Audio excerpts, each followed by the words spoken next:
a lot of those people that we would consider in the frozen middle, they're not trying to do a bad job. They're not trying necessarily to resist change for the sake of resisting change.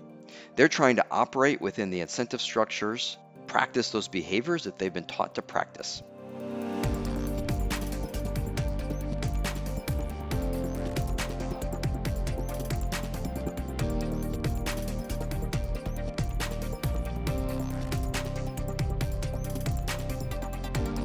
How does your company handle change? When I work with organizations, one of the biggest differences I see is how they deal with change, or more specifically, how they empower leaders and individuals within the organization to enact change. Our guest today is Rhet Turnbull, a senior solutions architect at Leidos with over 29 years of experience in military operations, engineering, and program management. I first met him as Colonel Turnbull at Space Systems Command and always saw him as one of the most outspoken leaders trying to fix bad processes within the U.S. military. In today's conversation, we focus on some strategies that any leader can use to help remove blockers for their team and improve performance for their organization. You can expect to learn how to use process mapping to identify root problems, why an electronic suggestion box might be a bad idea, and the importance of doing unscalable things. If this is your first time listening to the show, please make sure you subscribe so you never miss a future episode. And if you like the episode today, make sure to share it with someone else so we continue to grow our reach. With that, let's get into the discussion with Rhet Turnbull. So we both graduated from the Air Force Academy. Obviously, the Air Force Academy is a place where you spend a lot of time thinking about leadership. Now that you've kind of done your full circle career from the Air Force, I'd be really interested to know what changed in your view of leadership, kind of from when you first started in the Air Force to the end of your career? Yeah, great question. I think that places like the Air Force Academy are a really good place to build a solid foundation, right? You learn the basics, but Yep. At 21, 22 years old, you don't know a lot, and you've got a solid foundation that you can build a house on, right? And then you spend the next part of your life building that house, which is what I did over 29 years of active duty service. But I think the biggest difference between sort of now and then is today I know what I don't know.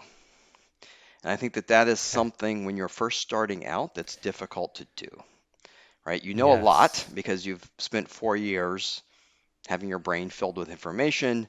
Particularly at a place like the Air Force Academy, I mean, you've been told, for 4 years that you're elite, that you're smart, that you're exceptional, and so you come out thinking maybe that you know more than you do, and not really understanding sort of what those blind spots are. And I think as you take a few revolutions around the sun and live some life experiences, one of the things you learn is that you don't know what you don't know.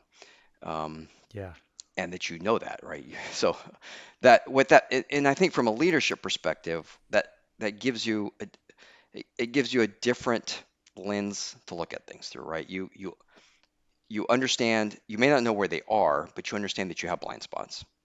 And as you mature as a leader, you learn a little bit about, okay, how do I discern what those blind spots are? And who can I talk to and ask that will point those out to me? And then what to do about that in a given leadership situation is realizing you don't have all the answers, that you may have blind spots, and I think that gives you a better perspective on how to approach a problem. Yeah, it's almost like developing a humility as you go across it. As you're talking, it just reminded me. I remember very early on as a pilot, I was told the most dangerous pilots are ones with 1,500 flying hours, because they've seen enough to think they've seen it all, but they really haven't had anything crazy happen yet. And that it's somewhere around there where something throws them at them, and all of a sudden you kind of get shook with this, like it's never safe. It's never all okay. That's interesting. That's one of the biggest things you learn. Any particular, I don't know, if you were to go back in time and think and talk to yourself early on, like what would be some of the biggest, I don't know, almost blind spots, or what are the revelations that are there any big ones that came up to you? Nothing specific comes to mind right now, but I remember, when I was younger, situations where I felt like I knew the answer, um, Mm-hmm. and so confident that I didn't go Mm, seek out different okay. opinions, different perspectives, maybe from people that had been around a lot longer, who had more experience with that particular problem. And I think, that's human nature, right? Particularly when you've got recency to a Yeah. situation, right? You've just been learning about something, and so you feel like you really understand it. And there are people that have, been around the sun a few more times than you and have lived life experiences and might have a different perspective. And I was reticent to go seek those out. And again, back to your point on humility, and maybe pride is and ego is probably part of that, right? And Yeah. learning to put the ego in its place, I think, is also an important leadership lesson. Yeah. I mean, I always do think, I think for a lot of new managers, when I think about myself at least, one of the biggest kind of shifts in mindset I had to have is that you think early on as a leader, you think that being a leader means you have the answers. At least that's how Yeah. I thought of it. Or there's And an it really has expectation that you nothing to have do the with that. answers, right? Yeah. Yeah. Yeah. Yeah. Yeah. Yeah. And so changing that mindset of I don't I'm not here to have the answers. I'm here to create the situation where the answers can be found. Yeah. I think is one of the biggest mindset shifts that I had to make. Yeah. I think that's a great Um, point. yeah. And speaking of finding those best answers, one of the things that I always enjoyed after coming into your organization at SSC and kind of seeing you speak on social media, you've been one of the more I would say active critical voices within the military of upper level leadership in the military, especially coming into SSC. When I came in about 4 years ago, and there was this big the Space Force was standing up, Hmm. there was all this change in the air, all these things. And I got the sense from people like yourself and other senior leaders that just this was a time of change, like we needed to change. And I think a lot of what you were talking about was how like that change wasn't happening fast enough, or wasn't. What were some of the things that you saw that, or what is it that makes it so hard for organizations, large organizations, to change when everybody's saying, all the senior leaders are saying they need to change, but it seems like it's still not happening? What causes that, you think? Yeah, we could spend all day talking about that. Yeah. And there's yeah, a lot to unpack there. Um Let me start with I'll make a book recommendation. I'm a big reader, and, Okay. and I and often will refer to books that have been influential to me. And one of those is Essence of Decision by Graham Allison, and I think it's Phil Zelikow. It's a book that's ostensibly about the Cuban Missile Crisis, and it's an excellent read. I highly recommend it. But really, it's a book about how humans make decisions. And in Okay. the book, the authors present three different models for understanding sort of how humans make decisions, and they examine the Cuban Missile Crisis through the lenses of these three different models. And something, I've done a lot of modeling and simulation in my career, and one of the things that people will say about models is that all models are wrong and some models are useful. And I think the same applies here, Yes. right? So the idea is not that you're supposed to choose between these three models, which one's most correct, but that there are three different lenses that can help you understand why did certain things happen the way that they happened, and how did people arrive at the decisions that they made. And so Okay. one of those models is the organizational behavior model that they look at. And I think that has been the most useful to me as far as understanding large bureaucratic organizations, and they're really focused on sort of government organizations. How does a government make decisions? And Okay. so what you have to understand about organizations is that, particularly in a large bureaucracy, is that those organizations are set up and optimized to do a specific thing, to achieve some kind of outcome. And what that means is that inside the organization, you get all these behaviors that are incentivized or disincentivized, as it may be, to help the organization achieve that outcome. Um, and those things get ingrained. They get ingrained in the processes and the procedures and the Mm, steps that you have to go through to get something done. And so when you're talking about organizational change, you've got to change all of that sort of baked in DNA that the mm-hmm. organization has spent, in some cases, decades Yeah. optimizing itself for. And so you can have a lot of people at multiple levels of the organization saying we have to do something different. But Yeah. if the entire organization itself is still sort of optimized for the old behavior, that's what you're going to get. Um, and so it's really hard, and you have to understand that. And I think sometimes we'll hear leaders talk about the frozen middle, right? You have Yep. leadership saying, "Hey, we have to change." You've got young, energetic, They want to new go do employees that it. want to go Yeah. do it, and then you have these crusty old people in the middle that we say refer to the frozen middle. I don't like that because I Okay. think it's disparaging about a lot of those people, and I think that a lot of those Yeah. people that we would consider in the frozen middle, they're not trying to do a bad job. They're Yeah. not trying necessarily to resist change for the sake of resisting change. They're trying to operate within the incentive structures of the organization that and sort of practice those behaviors that they've been taught to practice. And you have to change that. And it's really hard. And you have to change it at multiple places in the organization. If you think about, a complex organization like Space Systems Command that we were in and thinking through, we want to change how we do acquisition. The number of different steps in that process.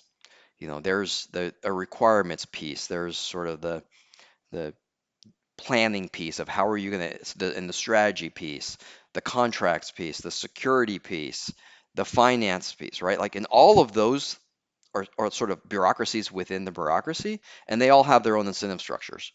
And if one of those is not aligned, then it doesn't matter how good of a job you do on the other side, on the other pieces of the organization, you're still not going to achieve the outcome that you want.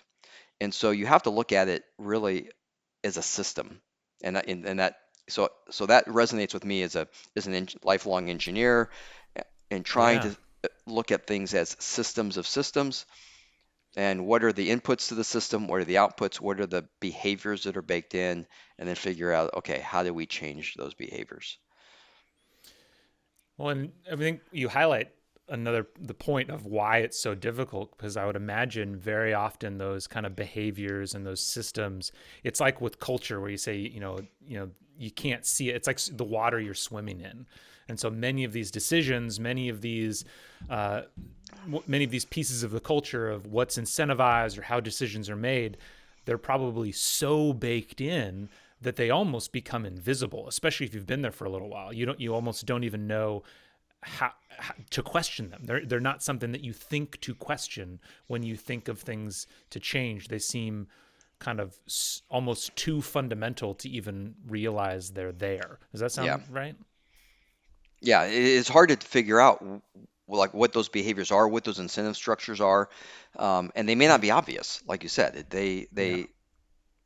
You may really have to dig in and spend a lot of time unpacking it. One of the sort of personal challenges I took on at SSC while I was there was working on security. Okay. We execute a lot of classified programs, Yeah. and the classification always complicates things. It makes everything harder. You have to have the right environments, the right computers, the right networks, the right paperwork, the right clearances, all of that. Yeah. And that became a real barrier to executing programs. We were literally falling behind schedule and losing money because we couldn't do some of the basic security blocking and tackling. And so Mm. I spent quite a bit of time working with the security team and with others, just really trying to map out the entire process and understand every step of the process, why it was the way it was, who had the responsibility and the authority to execute that step, who had the authority to change the step, right? Yeah. And we went through and we made some significant improvements. I won't claim that it's perfect now. It's still there's Yeah. it's just a hard area, but we made a lot of improvements. But as an example, one of the things we found is there was a person who was doing something, one way, and that was slowing things down. And when we went and asked, okay, finally found that person, right? Finding that person is hard. In fact, that step in the Yeah. process. Well, why, right? Why are you doing this? Do you understand like what the organization's trying to do? And they pointed to a Air Force instruction that said they had to do it that way. So I said, okay, well, who can waive that? Well, turns out it was the Undersecretary of the Air Force. So I got on an airplane and I went to Washington, D.C., and I Oh, met I with love him. it. And I came back with a guidance memo, which is sort of like a temporary change to the AFI. And I said, look, I changed it. You can go do that. We can fix that step now, right? And Yeah. if you think about a big bureaucracy, how many of those things are out there, right? Where a person Yeah. may want to do the right thing, but they feel constrained. Can you figure out where those constraints are? Can you figure out how to eliminate that constraint so that the person feels empowered to actually, try the new behavior?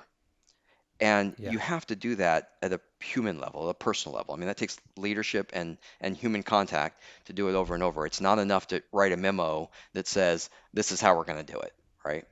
Yeah. You're the thing that's coming to my mind is something that had constantly came to my mind when I was in the Air Force. Honestly, when I was at SpaceX, I think in so many large organizations, is this I would always run into these things where I felt like the majority of problems were either it was like they were above the authority of the people that it really impacted, but below the level of caring of the people who Yeah. could make a difference. Like in your case of needing the Undersecretary of Defense of the Air Force to change this AFI or to waive this AFI. And I think the thing that I love about the story that you just told is I recently listened to, I believe it was an interview with Mark Andreessen, where he was asked why is Elon so effective, or why are Elon companies so effective? And the thing that Andreessen said was the company, all of Elon's companies have at any given time they know like what's the critical path for the company in that week, like what's the blocker that's keeping the company from moving forward, and for that week Elon makes it's his mission to remove that blocker.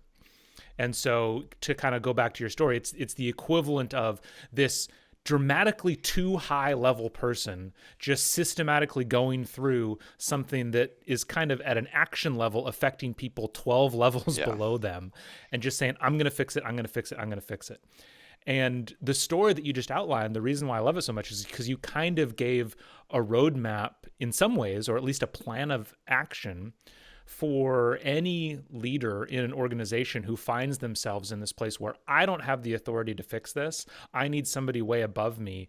And honestly, it's just a matter of, it sounds like taking the time to map it out and create the story of why this is critical, right? Yeah. Like you spent the time. What was I'd love to kind of spend another moment kind of on that story of what was that process like of, and maybe if you want to use another example, feel free, but what's that process like of figuring out what are the limiting factors, spending all the time to kind of dig down and find the thing that if we can get the right person to action on this, it will have an outsized impact on the organization. Yeah. I think particularly for a complex problem in a big bureaucracy, like a government organization, like the Space Systems Command, uh, you know, as I mentioned, there's a lot of these different sort of sub bureaucracies, and so the Yeah. problem is going to go across, sort of cross cut those,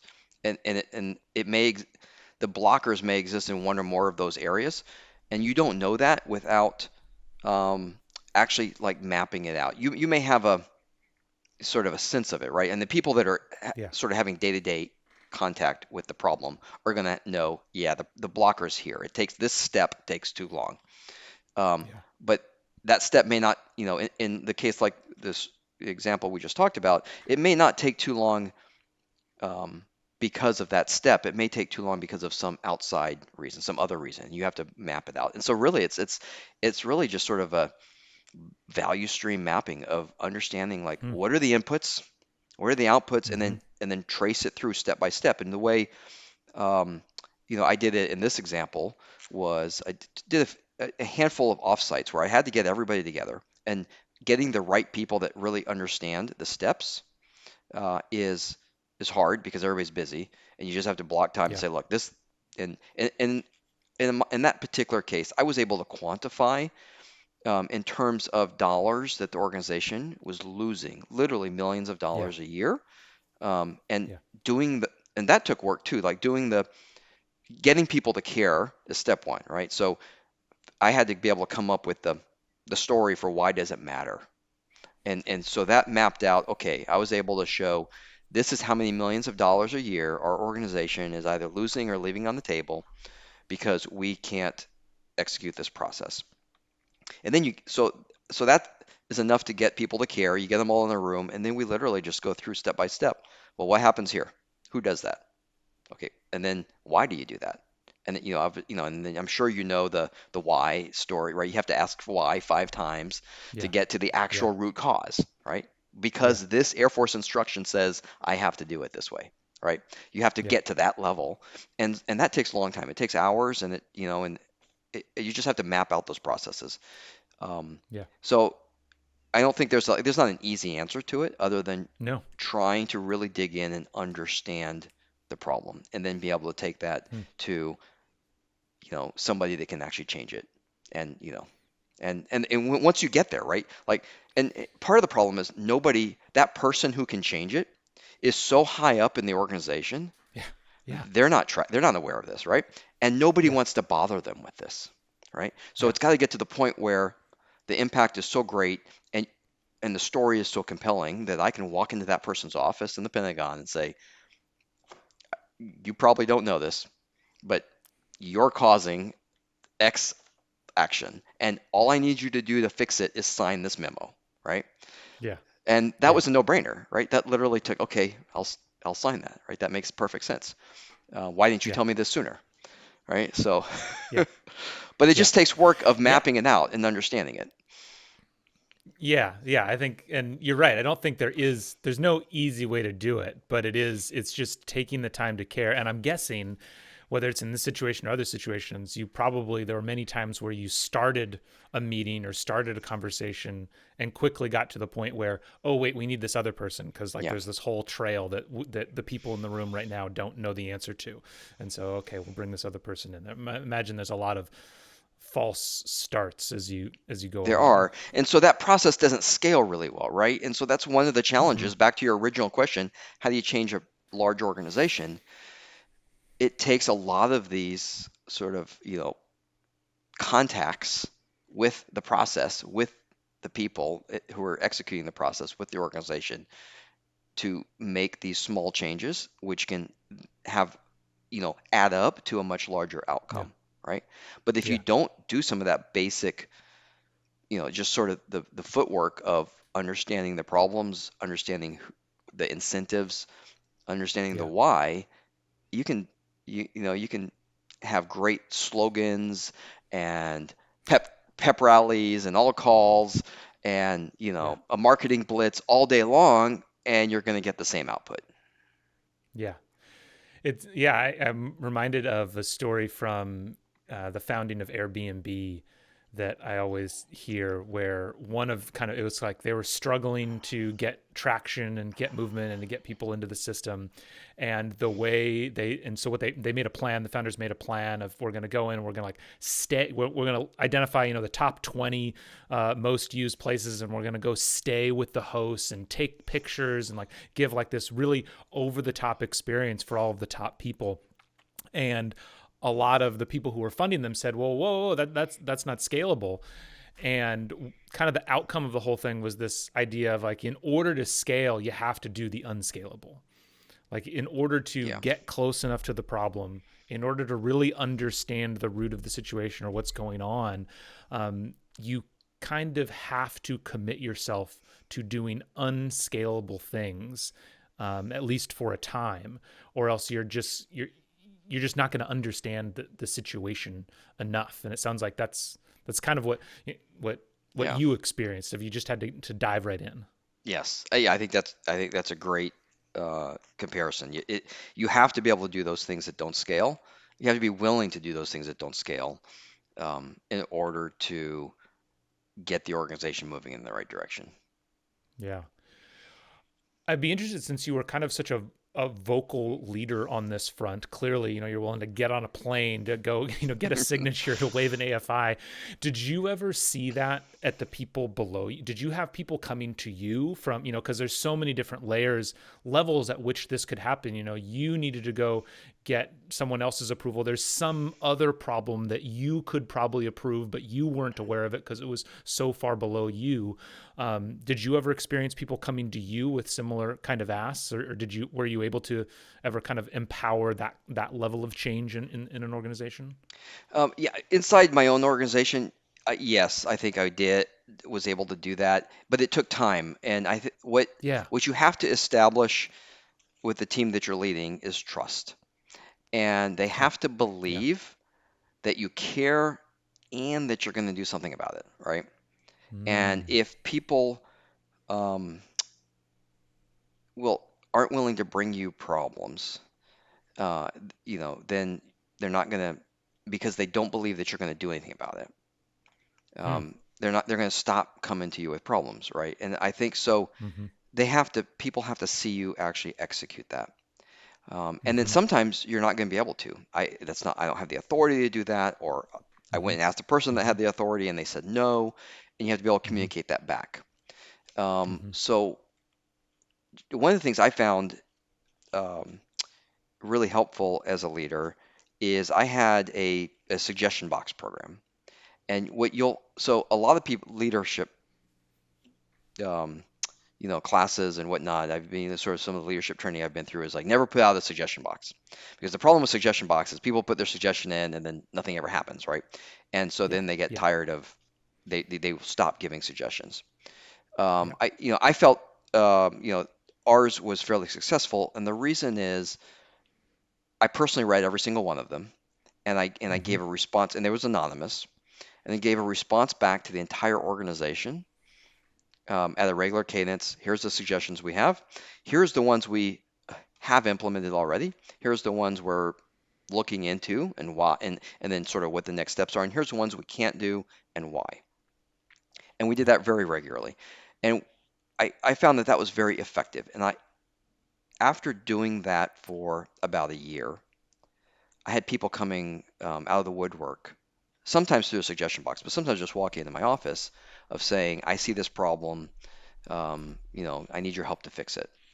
And again, back to establishing trust. I think that the way that we were able to use that suggestion box, that everybody felt that their voice was heard, and we were able to actually show some positive action. We changed some policies. We changed quite a few things in the organization based on that.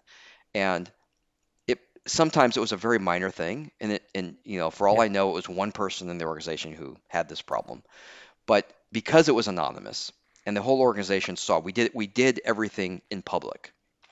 That the leadership was willing to listen and try to fix things and try to actually take action. Then people started coming with much bigger problems, right? And Yeah. outside the suggestion box because we'd established that level of trust. I'm interested in this suggestion box idea. So was it just open, or did you open it at particular periods of time? Was it just kind of there that people could drop in at It any was time? just there. Anybody could drop Okay. stuff in. It was a physical suggestion box. This was pre-COVID. Oh. We tried Okay. a digital suggestion box, sort of during and after the COVID times, and it was not quite as successful. So you Okay. you literally had to go drop a piece of paper into the box. It was a locked box Yeah. with a slot in the top. Your classic insert suggestion here. Yeah. Um, and it wasn't regularly, about once a month, every 3 or 4 weeks, I'd open it up. Sometimes there was nothing, and sometimes there was a lot. Okay. Sometimes it was, I hate the music in the hallways, like things like that. because Yeah. we were inside a secure facility, and we had sort of background music going to Yeah. mask the sound, right? And there, I mean, it was everything, and some of it was like really Yeah. big, like there's fraud, waste, and abuse happening here. Like, okay, let's take a look at that. So, Yeah. but be, but every single one of those, like replied all to the entire organization and I love it. said, this is what somebody brought to us. Yep. Here's the problem. Here, we've looked into it. We've fixed this, or we can't fix this. And but it was, again, people have to get feedback, and they have to see change. And Yeah. sometimes that meant we changed some really, so Rhett's opinion, some kind of silly stuff. Like, Mm-hmm. hey, the music one, that was a real, like, we had a couple people like, I don't like the music. So we said, okay, we're going to mix up the music. On Tuesdays, we're going to do this. On Wednesdays, we're going to do something different, right? Okay. Yeah. Does it matter? Like, it's background music in the hallway. Does it really matter? Matters to But somebody. it matters to somebody, right? But Yeah. what the message that sent for the organization was, hey, the leadership team is willing to take action and Yeah. change things, right? Yeah. And so you start small, and people will bring you bigger things. Yeah. How big was your organization at that time in terms of number of people? About, like, we're talking a We're couple about hundred. 700 people. So, Okay. yeah. Okay. And so and then you're answering every couple of weeks. Sometimes there's nothing. Sometimes there's a bunch. So just a sense, because I think a lot of this comes back to that sense of scale. Of some organizations will not do that, or some leaders will Yeah. not do that for fear of, oh, what if I create this unsustainable thing? And sometimes you just have Yeah. to try it and Yeah. see, and be open to that. I imagine there's a little bit of opportunity, since you were doing the reply alls, that also signals to me an amazing opportunity to kind of better inform the population as well, of what's in your purview, Hmm. what's not in your purview, what you think is a critical thing versus what you might think is maybe not as critical. You can kind of gently nudge that information out there as well. If people are continuing to come to you with things that you clearly can't control, it also helps narrow their focus in as well over time, I would imagine. Yeah. And there were a lot of things that were suggested that we just couldn't implement for various. It Yeah. was against the law, Yeah. or it was, there were good reasons we couldn't do it.